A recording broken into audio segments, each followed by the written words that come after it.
Di tengah ketatnya persaingan menuju putaran keempat kualifikasi Piala Dunia 2026 zona Asia, Indonesia kembali jadi sorotan.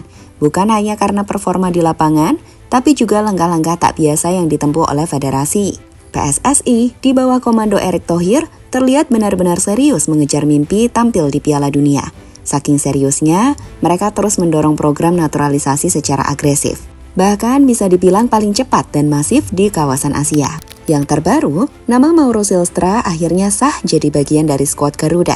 Penyerang muda milik FC Volendam itu kini tinggal menunggu proses final perpindahan federasi sebelum bisa diturunkan secara resmi. Tapi menariknya, Mauro bukan satu-satunya. Setidaknya ada 3 nama lagi yang kabarnya sudah masuk dalam pipeline naturalisasi. Prosesnya pun diklaim akan segera menyusul. Dan yang lebih menarik, negara-negara lawan pun mulai angkat bicara, terutama Arab Saudi, yang disebut mulai siaga menghadapi timnas dengan wajah baru. Langkah cepat PSSI ini pun langsung jadi bahan pembicaraan media luar, bahkan dianggap gila oleh sebagian pihak karena kecepatannya yang di luar kebiasaan.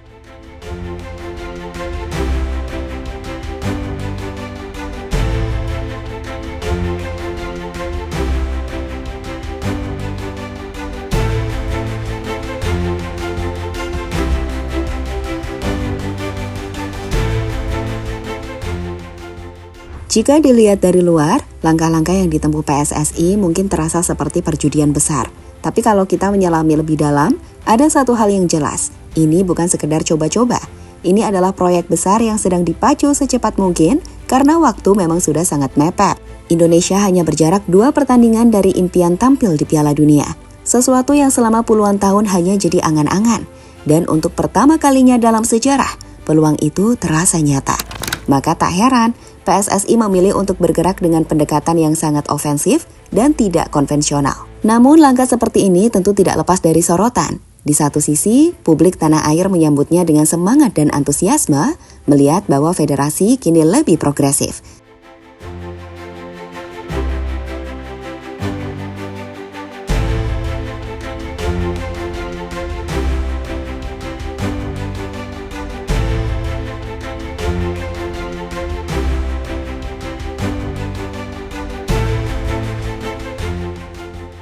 Tapi di sisi lain, pihak luar, terutama negara-negara pesaing di grup putaran keempat, mulai merasa gelisah. Media-media di Timur Tengah sudah mulai menyoroti pola ini. Beberapa bahkan menyebut langkah PSSI sebagai revolusioner dan mengejutkan. Karena hampir di setiap FIFA Matchday, Indonesia selalu hadir dengan wajah baru di daftar pemain. Arab Saudi dan Irak, 2 lawan berat yang akan dihadapi Indonesia dalam putaran berikutnya, disebut sudah mulai melakukan pemetaan ulang terhadap skuad merah putih. Sebab sangat mungkin tim yang mereka lawan di Oktober nanti sudah jauh berbeda dibanding skuad yang mereka pelajari di laga sebelumnya. Menariknya lagi, bukan cuma lawan yang merasa terganggu. Ada juga suara-suara dari luar negeri yang menilai bahwa FIFA dan AFC terlalu longgar memberi akses pada Indonesia untuk memproses perpindahan federasi pemain. Tapi dari sudut pandang Indonesia, ini jelas momentum yang tak bisa disia-siakan. Toh pada akhirnya, semua tim ingin menang. Dan jika ada celah yang sah secara regulasi, kenapa tidak dimaksimalkan?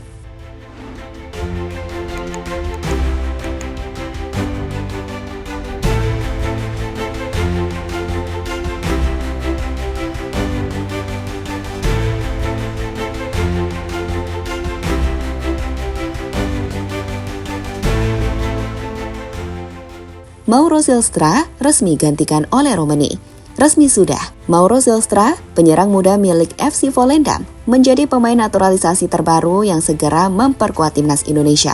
Berkas Mauro sudah ditandatangani langsung oleh Presiden Republik Indonesia bersama 3 pemain timnas putri lainnya. Dan kini tinggal menunggu proses di DPR serta perpindahan federasi ke PSSI. Mauro bukan pemain sembarangan. Di usia 19 tahun, ia sudah mencetak puluhan gol di berbagai level kelompok umur di Belanda.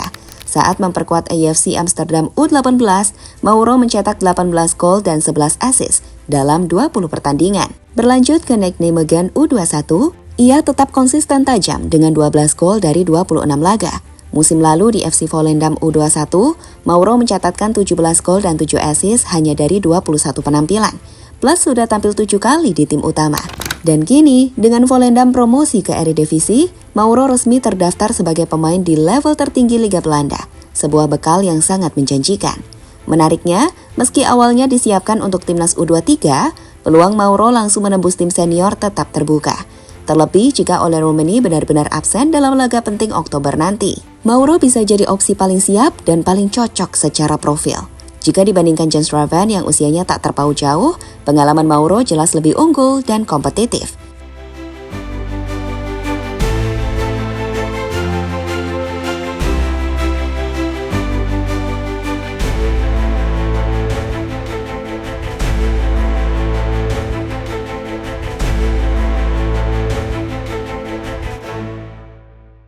Tiga lagi siap menyusul, proyek frontal PSSI yang bikin Asia terbelalak.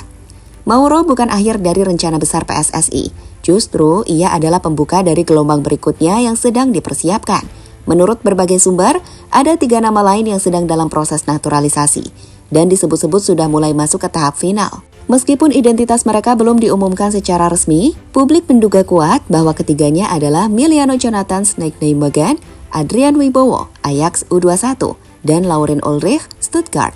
Ketiganya adalah pemain muda berdarah Indonesia yang tampil di level tinggi Eropa dan bisa langsung menambah kedalaman skuad jika semua proses berjalan lancar.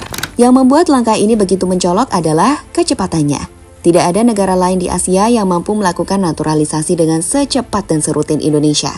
Media Arab Saudi bahkan menyebutnya sebagai langkah gila. Sementara outlet seperti Ashar Al-Awsat menyebutnya revolusi naturalisasi. Wajar jika Arab dan Irak mulai pasang kuda-kuda.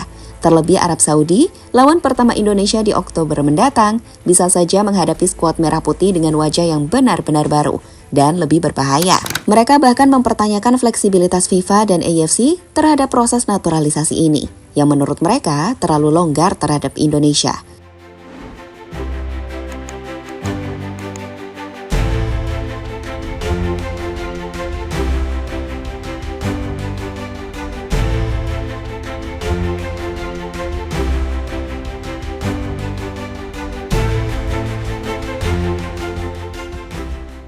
Apa yang sedang dilakukan PSSI saat ini mungkin tidak pernah terbayangkan 1 dekade lalu. Dari negara yang nyaris tak pernah punya kepastian skuad, kini Indonesia menjelma menjadi tim yang penuh kejutan, baik di dalam maupun luar lapangan. Langkah-langkah agresif seperti naturalisasi cepat, pemetaan talenta diaspora, dan pendekatan profesional dalam menambah kekuatan tim menunjukkan bahwa mimpi Piala Dunia bukan lagi sekedar jargon kosong. Ini nyata dan kita sudah sangat dekat. Meski tantangan besar menanti, termasuk Arab Saudi dan Irak yang akan jadi batu ujian berikutnya, semangat untuk terus melaju sudah tertanam kuat. Mungkin benar kata banyak orang, jalan ini berat tapi bukan berarti mustahil. Selama masih ada peluang, pantang untuk mundur. Dan selama kita punya harapan, tak ada alasan untuk tidak bermimpi lebih tinggi. Gas terus Garuda, jangan kasih kendor.